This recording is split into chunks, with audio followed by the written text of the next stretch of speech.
looking forward to bringing this story to the radio because I was greatly saddened when I read this in the Waikato Times a couple of weeks back. A guy called Sivey, you may know him out Morrinsville way, passed away suddenly. Now he was the Morrinsville A coach, all right. And we got now who's on the phone there? Is it Simon? Is it? Yep. Yeah. Yeah. Right. How are you, mate? Now listen. First of all, our condolences, of course. Yeah, cheers for that. Yep. Yeah. That was a pretty sudden passing, wasn't it?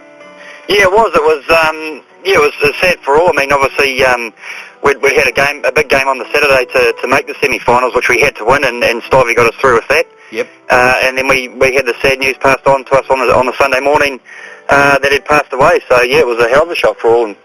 Because how old was the guy? 42. 42. That's really scary. That's the same age as me. Yeah. That's really funny, and no history of heart disease or anything. I think he may have had a couple of problems before, but nothing too serious. So yeah. All right. So how did it affect the team? Because you had the semi-finals next week, didn't you?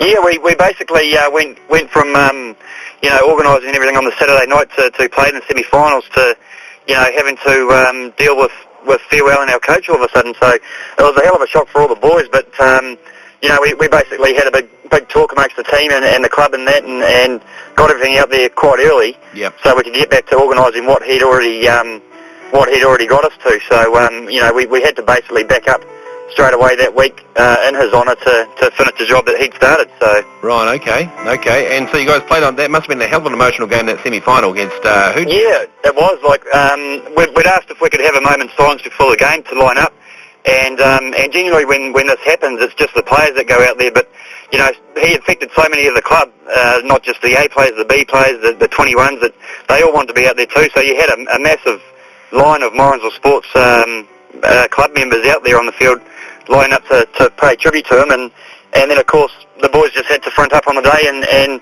I don't think emotion really got into it too much because they knew, deep down what they had to do, and just when the final whistle, and that's when the emotion came out, and it was like one of the old school like an All Black game or a Waikato game where the kids run on the field. You had all sorts of people running on the field and holding the players up, and there were tears and yahoos and everything. It's such an amazing feeling. So well, this is the first time that Morrinsville's made it to the finals as well as the club. It is the first time ever. So it's such a special time for us. So how are you looking? You got Fraser Tech on Saturday, and this is the big final. Are you going to be able to recreate that for Sivey? I've got no doubt at all. We've been trying to keep the players away from the club as much this week, so they can treat it just as another game. Yep. The club members and committee are doing so much work to get everyone, get the whole town behind it, because Morrinsville we haven't had too much to get excited about lately. It's all the whole place is dominated by the rural factor and the downturn in the economy and that sort of thing doesn't get too many people excited. So now we've got something to jump up and down about. We're getting into it and making the most of it. So. Oh, absolutely. And so Fraser Tech, what are your chances? Oh, we've got every chance in the world. We've beaten them twice this year already. So. Wow. And we've got the backing of a master coach sitting up there watching over us. So.